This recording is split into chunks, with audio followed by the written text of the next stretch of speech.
Uma menina de 9 anos implora aos pais que a deixem entrar pro convento. Aos 15, ela já é eleita abadesa, contra sua vontade.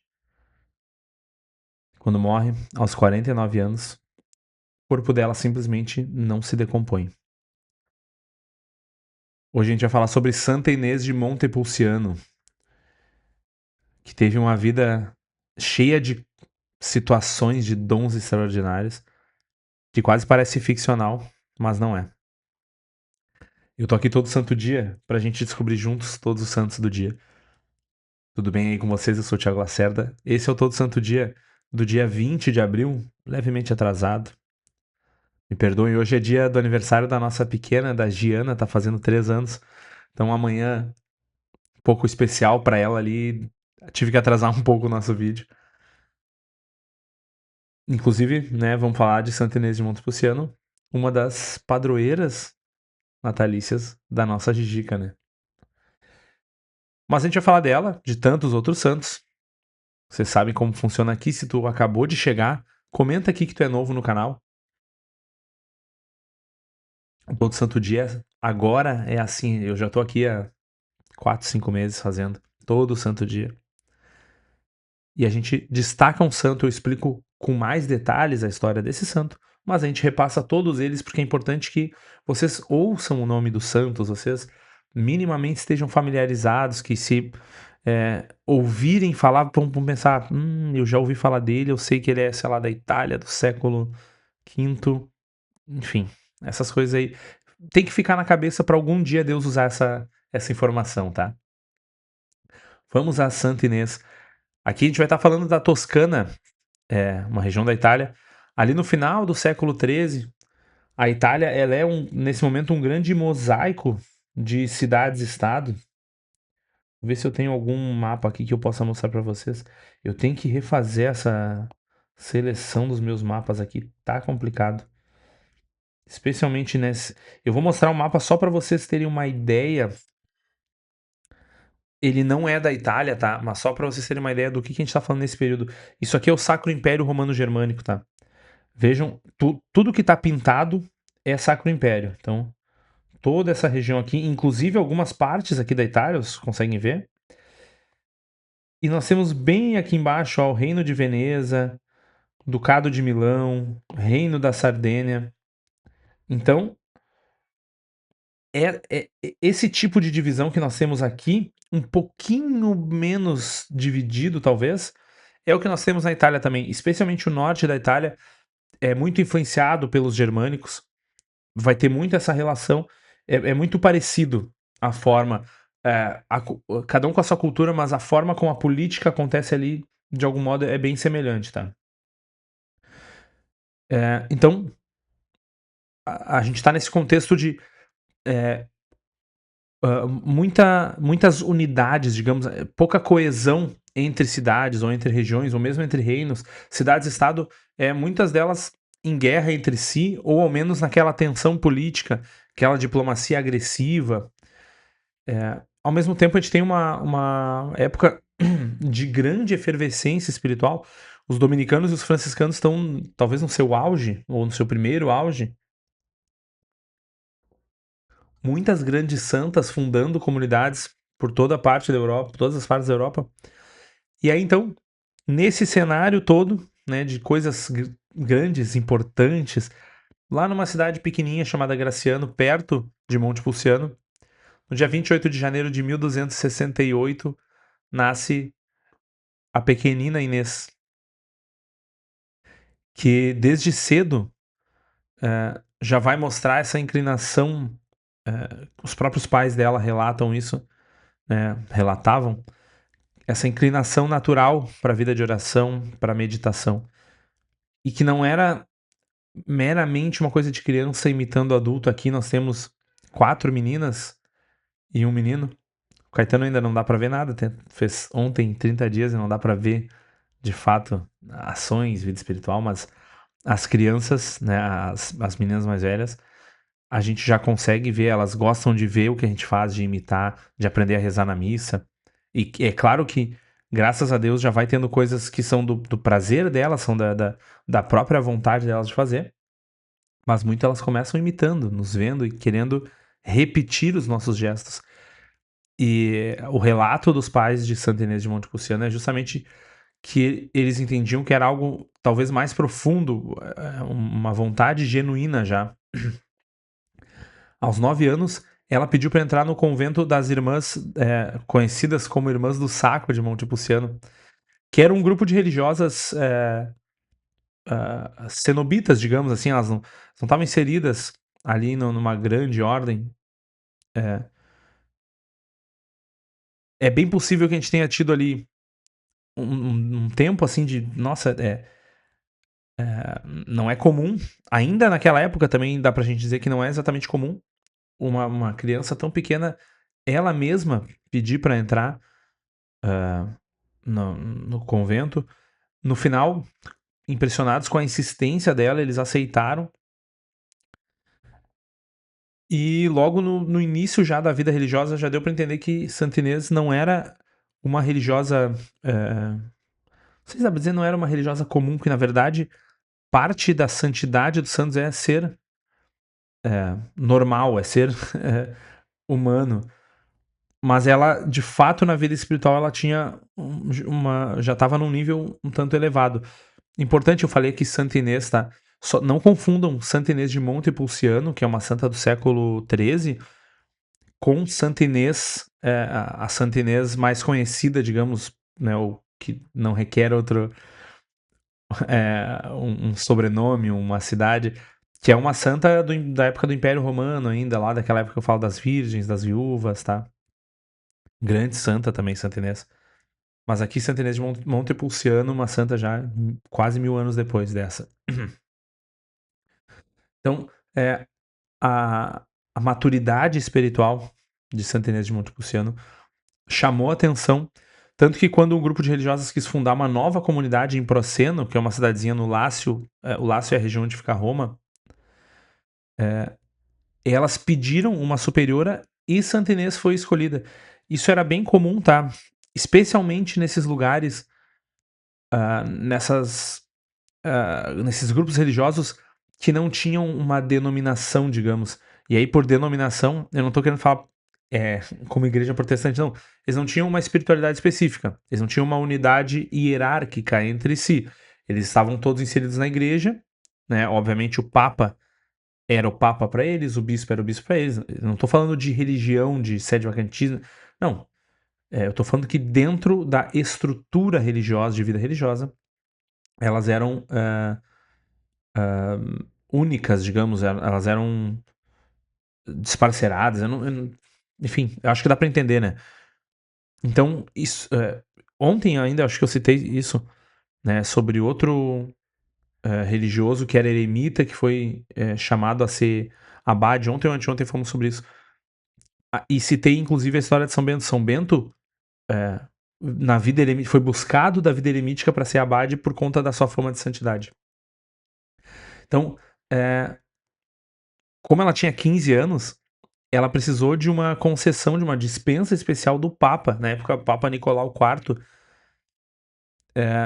porque era muito inusual, era muito incomum uma menina de 15 anos liderando um convento, certamente de mulheres de 20, 30, 40, 60. É claro que a gente tem que lembrar que essa questão do período da adolescência, a demora em sair da casa dos pais, em ter independência, não necessariamente sair da casa dos pais, que também isso acontecia de forma diferente. Isso é uma coisa muito do nosso tempo. De algum modo, dá pra dizer que a adolescência quase não existia, ou era é, muito menos delimitada em outras épocas, né? Meninas de 15 anos casavam, meninos de 15 anos trabalhavam, iam pra guerra, enfim. Mas ainda assim, uma pessoa tão jovem, uma menina tão jovem, liderando, especialmente num mosteiro que é um lugar que requer sabedoria, experiência de vida, experiência espiritual, é muito incomum. E ainda mais pensando que ela foi eleita, ela não foi imposta. Isso também aconteceu, a igreja sofreu pressões de muitos poderes da nobreza e muitos mosteiros. Inclusive, isso é motivo da queda de diversas ordens que precisavam ser reformadas depois. Os nobres influenciavam e botavam seus no mosteiro, mesmo com idades inapropriadas. Não é o caso aqui, tá?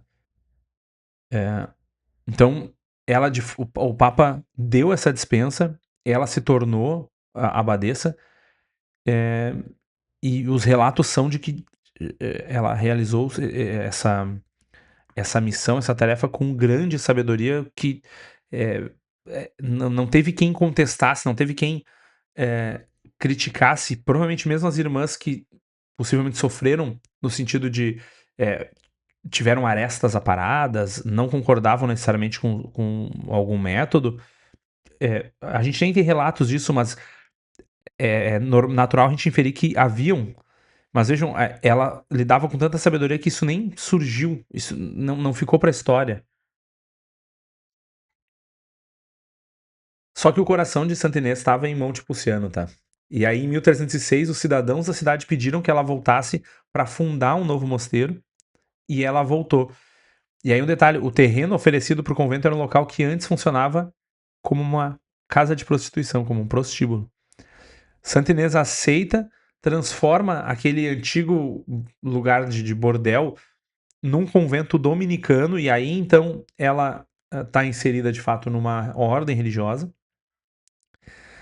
E vejam a imagem fortíssima que isso passa, né? Uma imagem de redenção, um lugar que era antes um lugar de proporcionar o pecado, de levar o pecado aos outros, de incentivar o pecado, se tornava um lugar de santidade, um pilar espiritual de toda uma região. Se antes era um lugar de perdição para a região, agora é um lugar de oração. Mesmo aqueles que não frequentam o lugar recebem as graças concedidas por intercessão daquelas religiosas que rezam dia e noite ali. O novo mosteiro foi colocado, então, sob observância de São Domingos, e Santa Inês viveu ali até a sua morte.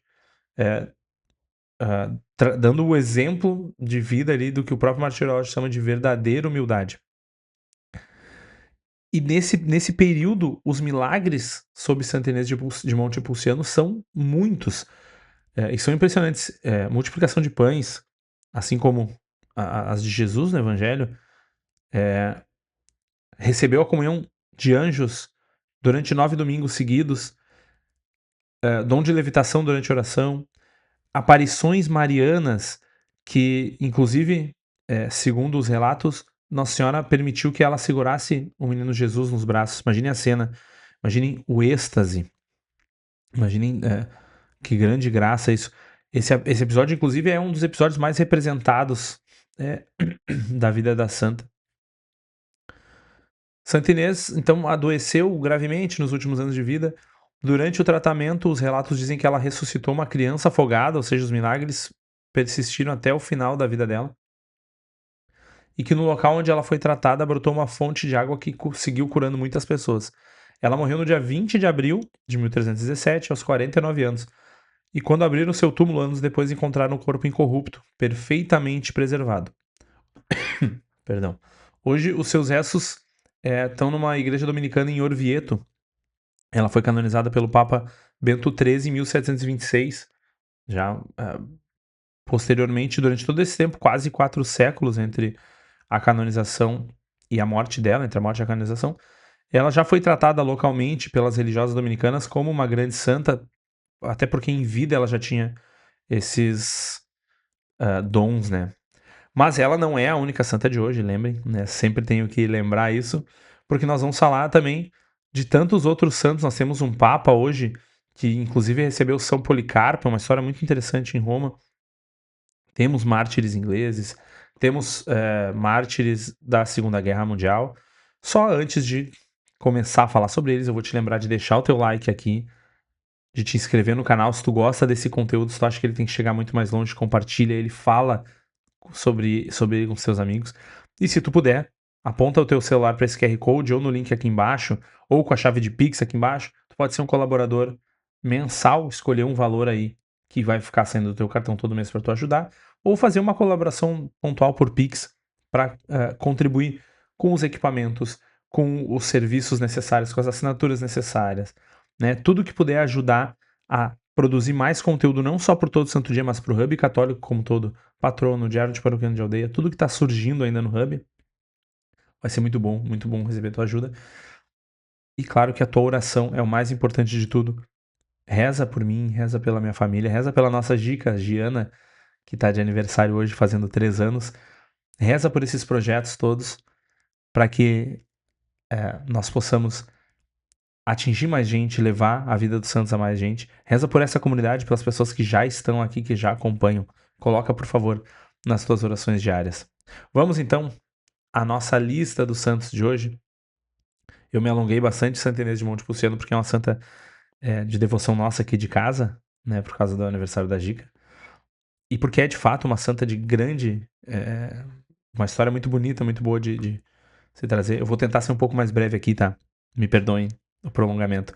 Mas aqui nós temos um papa bem importante, Santo Aniceto, que foi um dos primeiros papas. Era um homem sírio que governou a igreja provavelmente ali entre 155 e 166. E ele foi um dos que. eh, um dos papas que nós temos uma bela história no início já, uma bela comprovação da, da, da primazia do Papa. Essas coisas às vezes são omitidas em debates, é, nessa questão de atacar a autoridade. Inclusive, para quem quiser, eu tenho um vídeo do DPA, eu vou botar ele. Eu não sei se eu consigo botar a card aqui em cima, eu devo conseguir, né? Ou no fim do vídeo. Sobre a autoridade do Papa, sobre a autoridade dentro da igreja, que é um dos problemas protestantes, tá? Por que eu digo isso? Porque foi ele quem recebeu São Policarpo de Esmirna para debater sobre a data da Páscoa. São Policarpo de Esmirna era discípulo de São João Evangelista, um discípulo direto, foi ordenado direto por São João, direto por um apóstolo, né? Ao passo que Santo Aniceto não é o sucessor direto, imediato de São Pedro. Tivemos alguns outros papas no meio. Então, se a gente for pensar na questão da autoridade natural, talvez a gente poderia dizer que São Policarpo teria mais autoridade, tem mais proximidade com os apóstolos do que Santo Aniceto. Mas São Policarpo vai humildemente debater a Páscoa, tentar convencer. São Policarpo queria que a Páscoa fosse acontecer sempre no dia 14 de Nissan, que é o primeiro mês dos judeus, normalmente cai entre março e abril aqui pra gente, e Santo Aniceto no domingo seguinte. Eles tiveram um debate, não chegaram a uma conclusão una, se despediram em paz, em comunhão, e isso nos mostra que a divergência ela pode existir normalmente dentro da igreja, que ela não é necessariamente a geradora de um cisma, que o que gera o cisma, na verdade, é o problema da autoridade. São Policarpo foi humilde de entender que a autoridade estava nas mãos de Santo Aniceto. E por isso não temos um cisma sobre isso. Ele morreu em 166, mais ou menos, provavelmente durante a perseguição de Marco Aurélio. No segundo elogio temos Santo Sulpício Serviciano, que são mártires romanos sepultados na Via Latina. A gente não tem exatamente a data do martírio, mas os primeiros, os mais antigos martirológios já nos preservam a memória deles. No terceiro elogio, São Secundino, mártir do século IV em Córdoba, na Espanha. O martirológio também é breve sobre ele, mas Córdoba era uma das cidades mais importantes da Espanha romana e paleocristã naquele momento, né, o berço de muitos mártires. Então, nós temos aqui uma comunidade já bem mais estabelecida, pensando no contexto geral. São Marcelino foi o primeiro bispo de Embrun, nos Alpes franceses. Ele é africano, tá? Isso é bem interessante porque mostra a mobilidade da igreja primitiva. Vejam só. Vou trazer isso para vocês de novo. Deixa eu ver que ano a gente tá aqui. Século IV, né? Nós temos então aqui, ó.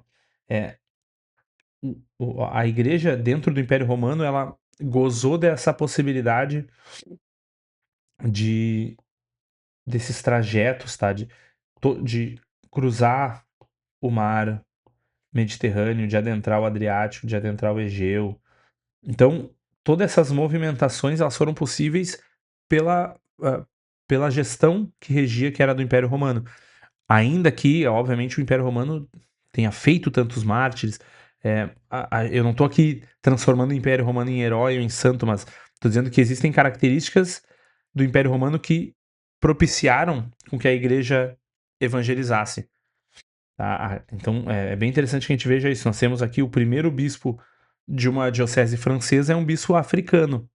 Provavelmente a gente está falando de África proconsulares, Numídia, que são regiões em que o catolicismo já era muito forte, né? As regiões de Santo Agostinho, por exemplo. Então ele foi ordenado por Santo Eusébio de Vercellas, né, que foi um grande defensor contra o arianismo e morreu por volta de 374. No quinto elogio, São Marciano, monge de Auxerre, na Gália, morreu em 488 e é um daqueles santos de vida silenciosa, né, que a gente sempre tem como exemplo de vida ordinária, santidade da vida ordinária. São Teodoro Triquinas, no sexto elogio, triquinas vem do grego que é vestido de crina, ele usava um cilício de crinas como penitência. Viveu em Constantinopla no século V como eremita, uma vida uma vida ascética, austera.